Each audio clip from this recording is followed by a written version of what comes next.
19ஆம் தேதி ஜூன் மாதம் என்னுடைய வழக்கு. வணிக வளாகங்கள் கட்டுகிறார்கள், திருமண மண்டபங்கள் கட்டுகிறார்கள், இந்த யாத்ரி நிவாசன் கட்டுறாங்க, இன்னும் பல பல மூத்த குடிமக்கள் உறைவிடம் கட்டுறாங்க. இப்படி சட்டத்தில் அனுமதிக்கப்படாத பல கட்டுமானங்கள் கிட்டத்தட்ட 1000 கோடிக்கு வருது. இதனால கோயில் பணம் கோயிலை விட்டு சென்றுவிடும், கோயிலின் நோக்கங்கள் அல்லாத விஷயங்களுக்காக சென்றுவிடும். இதுல குறிப்பா இன்னொரு விஷயமும் நான் கேட்க நினைச்சேன். இந்த ஓல்ட் ஏஜ் ஹோம், வெட்டிங் ஹால்ஸும் not permitted purpose. Not permitted. Okay.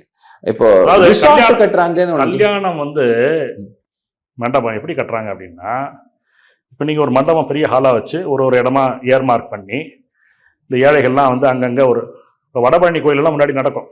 கோயில் ஒரு பக்கத்தில் ஒரு கல்யாணம் நடக்கும், இந்த பக்கம் ஒரு கல்யாணம் நடக்கும், பார்த்துருப்பீங்க. ஆனால் கோயிலுக்குள்ளே கல்யாணம் நடத்தக்கூடாது. ஏன்னா அது பூஜைகளுக்கெல்லாம் இடையூறாக இருக்க சமாச்சாரம் ஆகமத்தில் அனுமதிக்கப்படாது. கோயிலில் நடக்கக்கூடிய எந்த விசேஷமும் இறைவன் சம்மந்தப்பட்டதாக இருக்கணும், தனியார் சம்மந்தப்பட்டதாக இருக்கக்கூடாது. ஆனால் அந்த பழக்கம் ரொம்ப நாளாக வந்துச்சு. இப்போ கோயிலுக்குலாம் இடையூறாக இருக்குன்னு சொல்லிட்டு கல்யாண மண்டபம் கட்டுறோம்லாம் சொல்கிறாங்க. ஆனால் நீங்கள் எப்படி கட்டுறீங்க? கபாலி கோயில் கல்யாண மண்டபம் கிரீன்வேஸ் ரோட்டில் இருக்குது. நீங்கள் 2 நாள் கல்யாணம் பண்ணால் 25 லட்சம் ரூபா வரும். இது ஏழைகளுக்கு உதவுகின்ற விஷயமா? திருவான்மியூர் கோயிலில் கல்யாண மண்டபம் கட்ட ஆரம்பிச்சு ஆட்சி மாறின பிறகு மறுபடியும் அதை எஸ்டிமேட்டை மாற்றி பெருசாக கட்டி அதுக்கு கோயிலேருந்து வேற கோயிலேருந்து கடன் வாங்கி, வேற கோயிலேருந்து கடன் வாங்க முடியாது. கடன் வாங்குறதுக்கும் விதிகள் இருக்கு. ரொம்ப அவசியமா கோயில் நடத்துவதற்கு பணம் இல்லைங்கும் போது தான் நீங்க வாங்க முடியும். கல்யாண மண்டபம் கட்டுறேன், ஸ்விம்மிங் பூல் கட்டுறேன், யானைக்கு ஸ்விம்மிங் பூல் கட்டுறேன், இதெல்லாம் பண்ண முடியாது.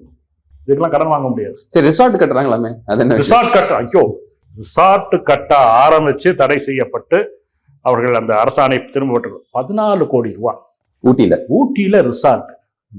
நீதிமன்றத்துக்கு வழக்கு வந்துருச்சு. இது கோயில் பணத்துல மாசாணியம்மன், பொள்ளாச்சி மாசாணியம்மன் கோயில் பணத்தை எடுத்து நாங்க ஊட்டியில ரிசார்ட் கட்டுறதுக்கு 14 கோடி எடுத்து ஜியோலாம் அரசாணையை வெளியிட்டாங்க.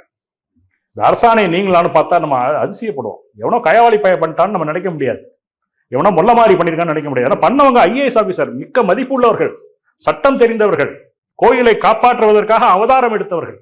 நீங்க அப்படி நினைப்பீங்களா? மக்களை நம்பிக்கணும், இதெல்லாம் நீங்க நம்பணும், அதுக்கு வேண்டிதான் அவங்க இருக்காங்க. ஆமா, இது 14 கோடிக்கு வந்த கோயில்.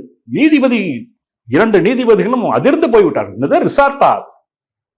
இல்ல தப்பா பிரிண்ட் ஆயிடுச்சு, யாத்ரி நிவாஸ், அதுவும் கட்ட முடியாது. அப்புறம் அது அரசாணை திரும்ப பெற்றுக் கொள்ளும்.